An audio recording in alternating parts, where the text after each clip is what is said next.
অসাধারণ প্রযুক্তি ও উদ্ভাবনী শক্তি দিয়ে প্রতিনিয়ত বিশ্বকে চমকে দিচ্ছে চীন। সাগরের উত্তাল ঢেউ থেকে মরুভূমির বালি, সবখানি সৌরবিদ্যুৎ উৎপাদনে চীন দেখিয়ে দিচ্ছে ভবিষ্যৎ প্রযুক্তি কোন পথে হাঁটছে। আজকের প্রতিবেদনে থাকছে চীনের বিদ্যুৎ উৎপাদনের সেই রহস্য। সাগরের উত্তাল ঢেউ আর মরুভূমির উত্তপ্ত গরমকে কাজে লাগিয়ে বিদ্যুৎ উৎপাদনে দেশটি আয় করছে লাখ লাখ ডলার। জ্বালানি সাশ্রয় বাঁচিয়ে দিচ্ছে দেশের অর্থনীতি।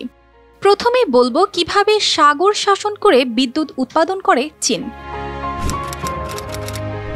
এটি চীনের ভাসমান সৌর প্ল্যাটফর্ম, যা সমুদ্রের পানিতে সৌরশক্তি ব্যবহার করে বিদ্যুৎ উৎপাদনের জন্য তৈরি করা হয়েছে। এটি সমুদ্র পৃষ্ঠ থেকে 7.5 মিটার উঁচুতে, যাতে ঢেউয়ের পানি প্যানেলে ক্ষতি না করতে পারে। প্ল্যাটফর্মে 434টি সৌর প্যানেল রয়েছে, যা সূর্যের আলোকে বিদ্যুতে রূপান্তর করে। এতে করে কোনো ভূমি ব্যবহার ছাড়াই নবায়নযোগ্য পরিবেশ বান্ধব বিদ্যুৎ উৎপাদনের জন্য কার্যকর।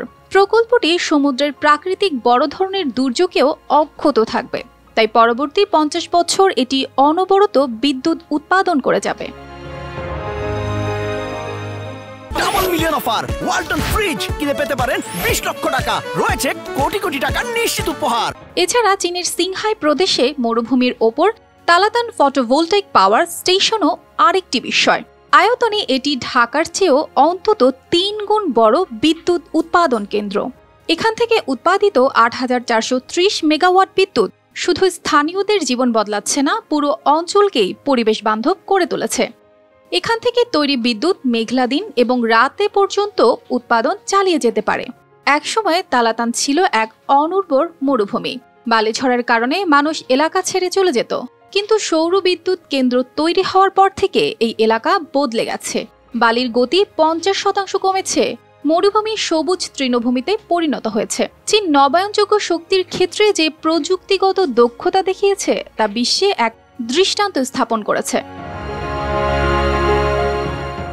সমুদ্র ও মরুভূমির সংযোগে দুটি ভিন্ন ধরনের প্রকল্প দিয়ে তারা দেখিয়েছে কোথাও জমির অভাব, কোথাও প্রাকৃতিক সীমাবদ্ধতা, কিছুই তাদের পথ আটকাতে পারে না। শুধু কি নিজেরাই সোলার বিদ্যুৎ উৎপাদন করে বিশ্বকে তাক লাগাচ্ছে তা কিন্তু নয়। চীনের তৈরি সোলার প্যানেল বিশ্ববাজারের প্রায় 70% দখল করে রেখেছে, যা থেকে তারা প্রতি বছর শত শত কোটি ডলার আয় করছে। অর্পিতা জাহান, RTV।